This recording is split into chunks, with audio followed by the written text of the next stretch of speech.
Welcome back, class. Today, we're diving straight into one of history's most enduring puzzles. We are going to examine the glaring historical discrepancies and crack open the primary source documents surrounding Adolf Hitler's final days, and of course, the bizarre mystery of his missing remains. Let's get right into it. So picture this. It's May 1st, 1945, right around 10:30 p.m. in London.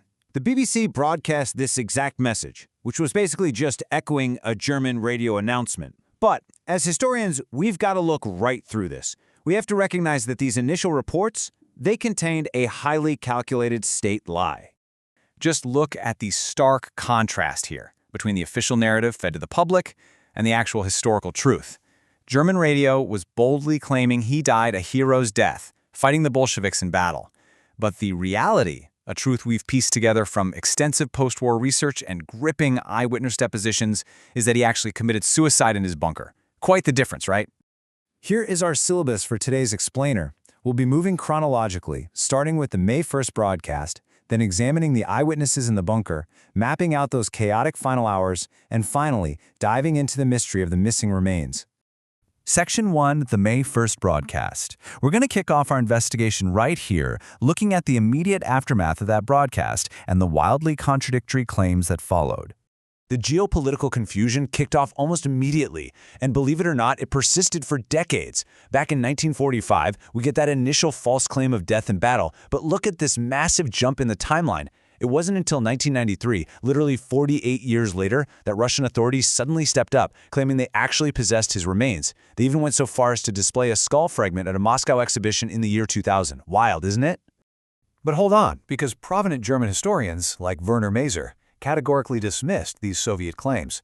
Just like he shot down those notorious 1983 Hitler diaries, Maser called these elaborate fakes. So with the physical evidence in dispute, academics were really forced to pivot. We had to rely instead on the primary source witnesses, the people who were actually in the room where it happened. Section 2. Eyewitnesses in the bunker. To reconstruct the truth of what really went down, we need to call our primary sources to the stand, the staff who actually lived inside the Berlin bunker. Let's consider the deposition of Traudl Junge. Just a young woman looking for an opportunity away from home, she joined the administration at age 22 back in 1943.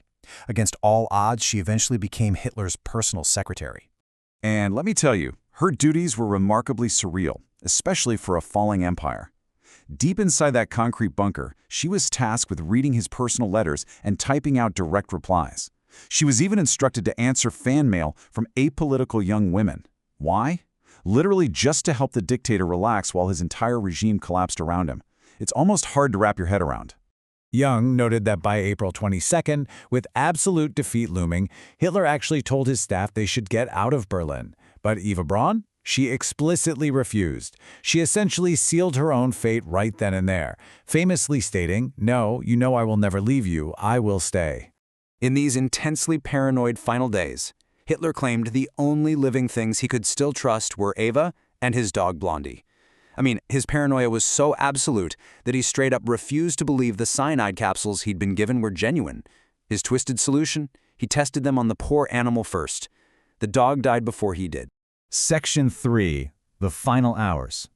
Okay, class, let's establish a strict timeline of events as the Soviet army finally encroached on the heart of Berlin. The evidentiary trail from late April is incredibly dense, and things are moving incredibly fast. By April 27th, Berlin had essentially fallen to Russian forces, and Hitler finally accepted his inevitable defeat. The very next day, the 28th, he dictates his final will. Cut to just after midnight on the 29th, and he's having this rushed, bizarre marriage ceremony with Eva Braun. And then, finally on April 30th, the suicide.